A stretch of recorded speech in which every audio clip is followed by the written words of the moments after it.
Hello chicos, bienvenidos a mi canal de YouTube. Yo soy Lejita y si te cae bien te puedes suscribir. El día de hoy estoy muy feliz y muy emocionada porque vamos a desarchivar una de las series que yo tenía guardadas en mi canal, que es La Zona Misteriosa más maquillaje. Pero vamos a reemplazar La Zona Misteriosa por una película perturbadora de nuestra infancia más un maquillaje. Así que espero que disfruten este nuevo contenido, que no es tan nuevo, pero espero que les agraden. Ya saben chicos, recuerden dejar en sus comentarios sus películas perturbadoras y las personas que estén comentando van a estar saliendo en el próximo video con un saludito muy especial. Así que sin más preámbulos, comencemos.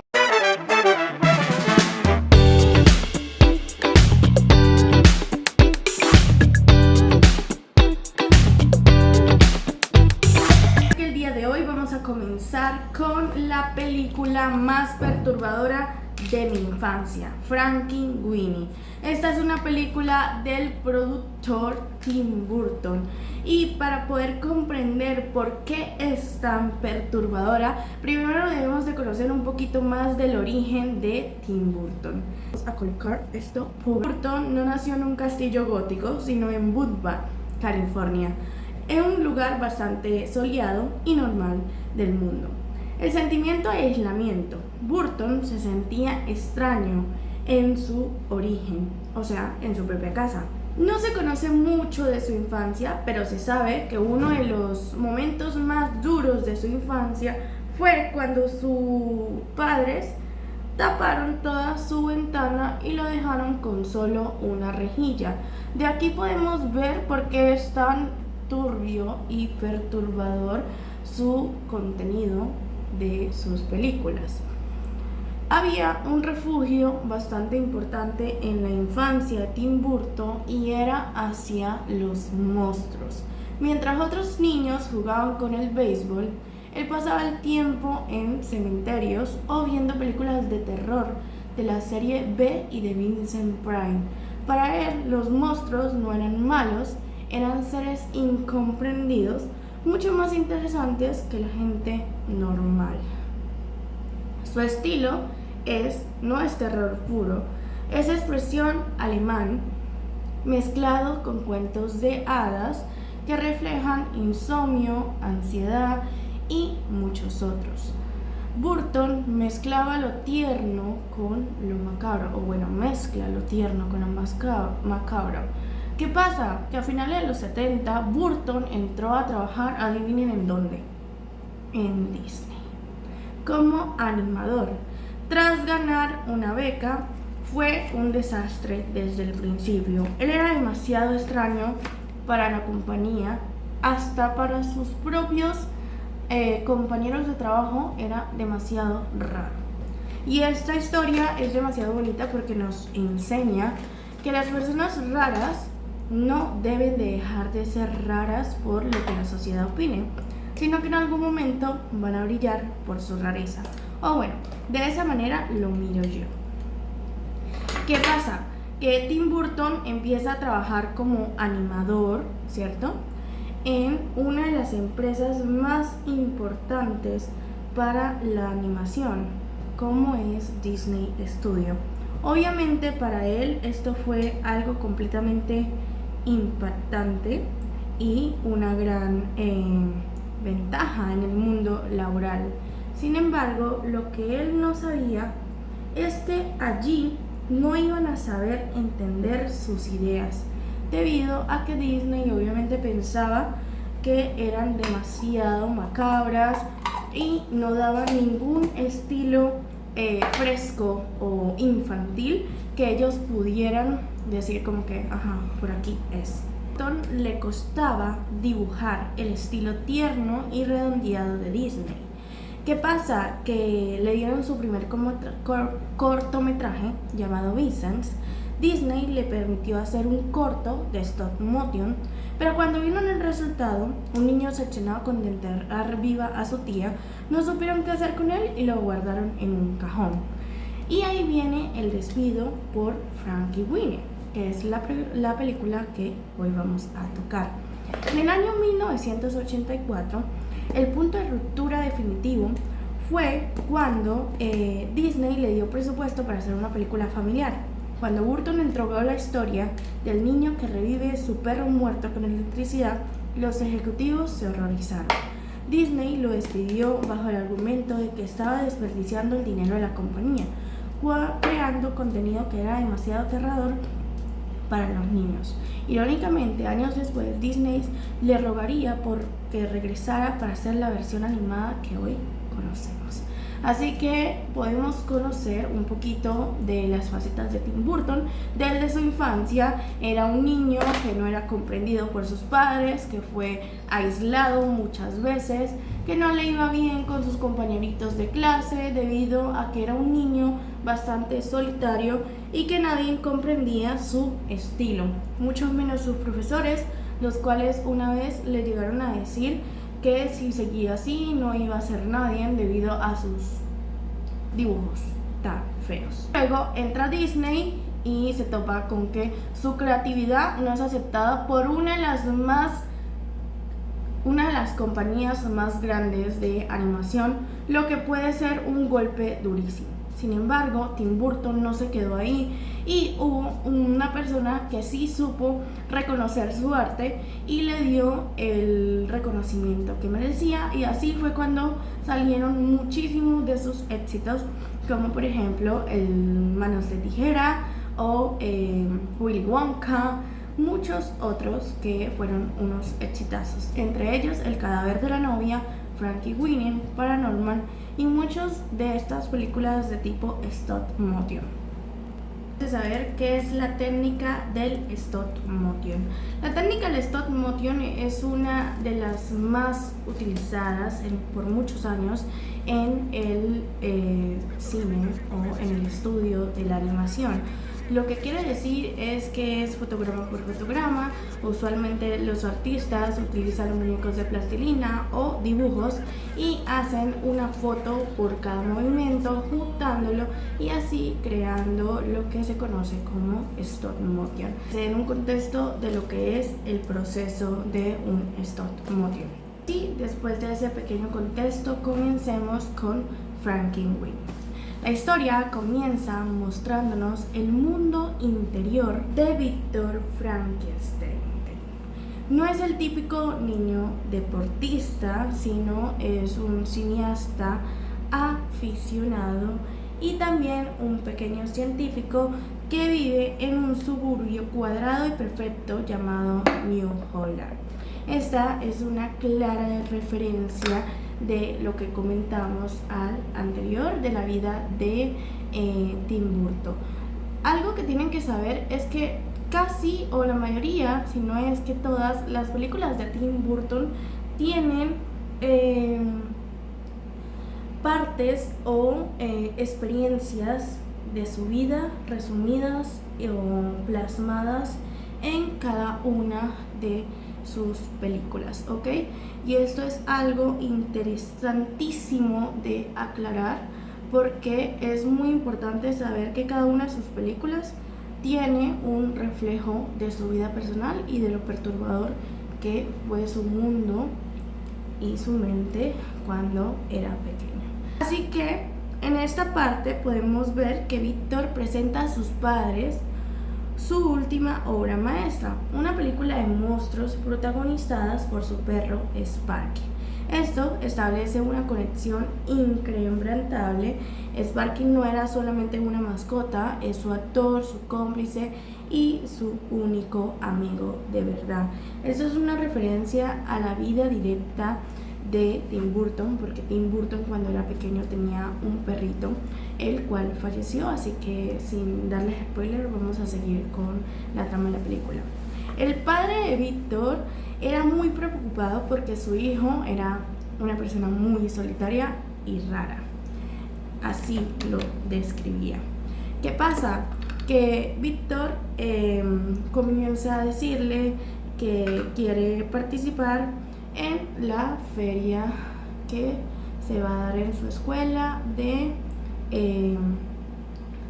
ciencias, pero su padre comienza a presionarlo para que juegue al béisbol y le dice que no, que él puede hacer las dos cosas, pero en sus expresiones podemos notar que obviamente no quiere que Víctor sea una persona rara y que esté muy metido en la ciencia, sino lo que de verdad anhela es que su hijo sea un deportista, el más popular, y que juegue lo que él quiere que haga, que es béisbol. Así que podemos ver que efectivamente Víctor acepta, porque su padre le dice que puede tener un balance entre la ciencia y el deporte. Aunque a él no le gusta mucho el béisbol, acepta por su padre, y podemos ver que Víctor logra batear un home run, mientras todos celebran. Sparky, en un instinto de juego, persigue la pelota que sale del estadio. En un segundo de distracción, un coche lo atropella. La escena es silenciosa y bastante devastadora. Obviamente, Víctor, al ver que su amigo, porque era su amigo perruno, estaba tirado en el suelo, comienza a llorar de una forma incontrolable. Sus padres lo tratan de calmar, pero obviamente está demasiado en shock por la muerte de su amigo perruno. ¿Qué pasa? Que al día siguiente podemos ver que Víctor obviamente tiene que asistir a las clases, pero se ve que es un chico completamente sumido en la tristeza y en el duelo por la pérdida de su perrito Sparky. En esta clase hay un profesor llamado el señor Sid Bruschi. Era un profesor de ciencia alto y de aspecto intimidante. Llega para dar clase y utiliza una batería para hacer que las patas de una rana muerta se muevan. En esta escena podemos ver que en la mente de Víctor eso hubo como una eureka, ¿ok?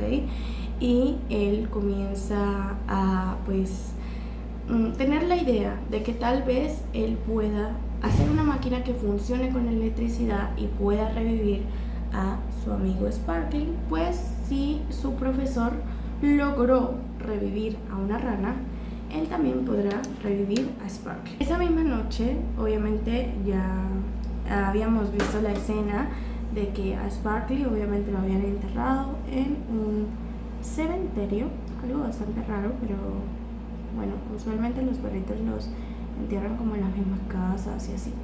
Pero en esta ocasión vimos como a Sparkly lo llevaron a un cementerio y lo enterraron allá.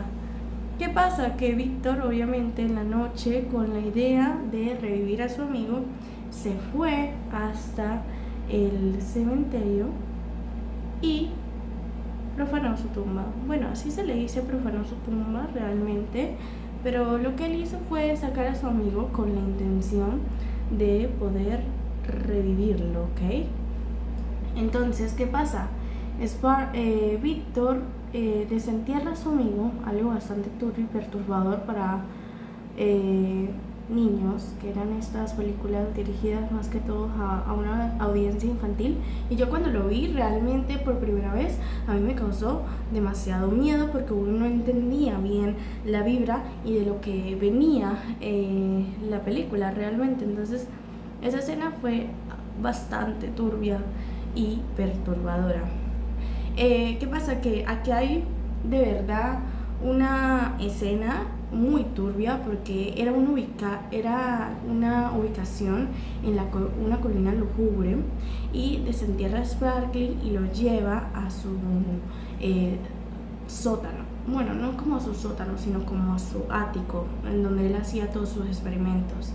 Y ahí transformó y hizo un laboratorio y lo colocó lleno de cables, tostadoras y artefactos caseros. ¿Qué pasa? Que cuando él comienza a hacer su experimento, Víctor espera que un rayo golpee su pararrancho para que la tensión suba hasta que el rayo impacte y así haya la suficiente energía para poder que Sparkly reviva por medio de ese choque eléctrico, por decirlo de esa manera. Y así es, tras un momento de incertidumbre, vemos como el rayo choca, la electricidad comienza a pasar por el circuito que él logra hacer, debido a que es un niño bastante inteligente, logra hacer un circuito y Sparkly recibe el choque. Pero ¿qué pasa? No hay una respuesta inmediata por parte de Sparkly. Entonces obviamente Víctor se pone demasiado triste y como que, bueno, su experimento, según para él en ese momento, había fallado y también con ello la oportunidad de volver a tener a su amigo. Pasa algo supremamente inesperado y es que Sparkly revive. Sparkly revive, empieza a mover su colita y cuando esto lo logra ver Víctor, obviamente se emociona porque su experimento salvó a su amigo.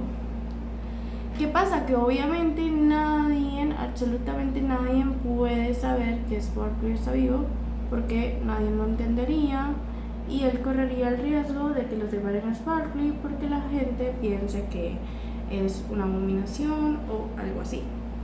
Se está viendo horrible, pero confíen en el proceso, confíen. Ok, obviamente nadie puede saber y Víctor siempre mantiene como a Sparkly muy bien resguardado, pero un día Sparkly se sale y comienza a dar vueltas cerca de la escuela de Víctor y ahí es cuando un niño llamado Edgar era como un niño jorobado, descubre que Sparkly está vivo porque lo vio en el jardín y él comienza a tener esa idea de que Sparky está vivo, entonces se va hasta la casa de Víctor y lo que hace es decirle que él ya conoce su secreto. Cuando obviamente él le dice eso a Víctor, Víctor no sabe qué hacer, lo lleva al sótano y le muestra que sí, que obviamente que Sparkly está vivo.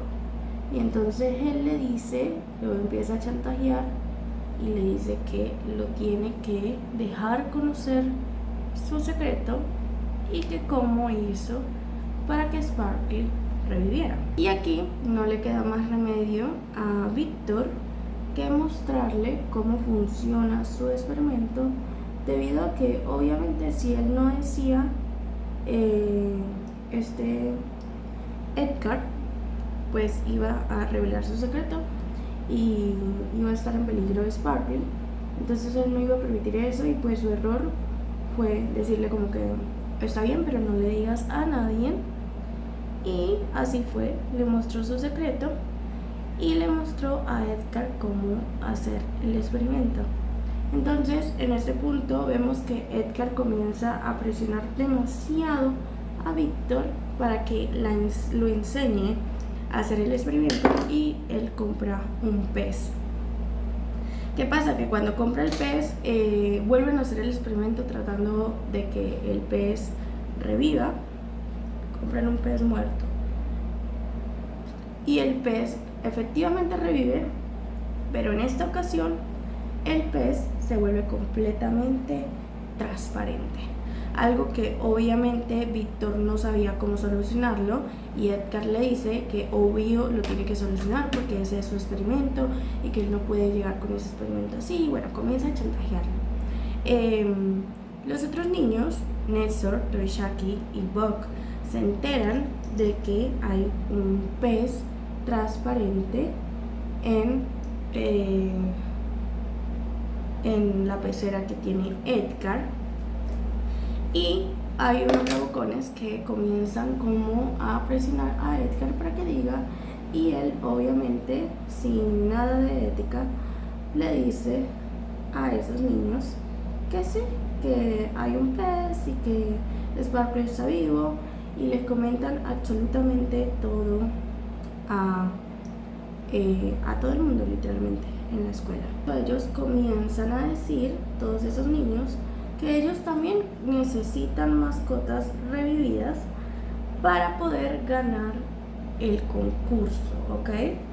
Entonces, ¿qué pasa? Que la noche de la Feria de la Ciencia comienza un caos. Debido a que se sale de control, los niños intentan reanimar a sus mascotas debido a que chantajearon a Edgar Y no solo a Edgar, sino a Víctor, que era el primer niño involucrado, porque él era el que sabía hacer el efecto o el experimento. Y Charlie, que es la tortuga de Torikashi, recibe demasiada energía y crece hasta el tamaño de un edificio, convirtiéndose en una parodia de Godzilla. Hay también unos monos que son marinos y se vuelven pirañas humanoides salvajes que atacan a la gente en el festival. También hay una rata, que es la rata de Edgar, que se convierte en un híbrido gigante y agresivo. Y está el hámster de Nanzo, que sale de su tumba como una momia diminuta pero aterradora.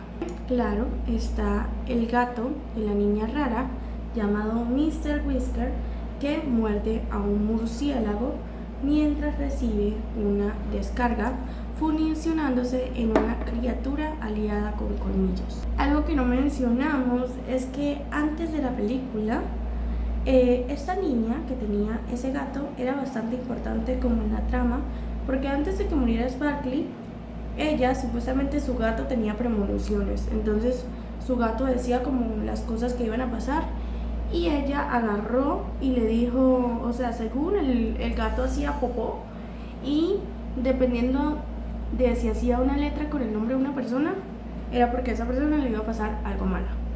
Entonces esa vez en la mañana el gato hizo popó con forma de B y la niña le dijo como que mira, te va a pasar algo malo, te lo advierto. O sea, fue como la de la pava.